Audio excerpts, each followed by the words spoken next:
کہ آنے والے دنوں میں حالات بہتری کی طرف مائل ہوں گے۔ ابھی کے جو الیکشنز ہو رہے ہیں امریکہ کے اندر، اس میں 3 طرح کی سٹیٹس ہوتی ہیں۔ ایک سٹیٹس جن کو کہا جاتا ہے کہ ڈیموکریٹس ہی ان کو ووٹ دیں گے، دوسری سٹیٹس یعنی ریڈ، بلو اور پرپل۔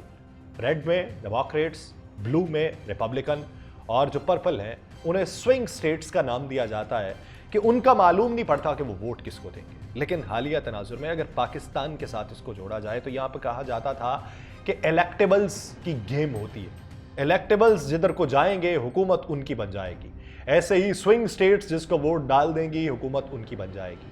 جیسے پاکستان کے اندر الیکٹیبلز کی وقت جو ہے وہ ختم ہوئی، ویسے مجھے یہ دکھائی دیتا ہے کہ بادی النظر میں وہ سوئنگ سٹیٹس کے اندر بھی وہ وقت ختم ہو چکی ہے اور وہ سوچ ختم ہو چکی ہے۔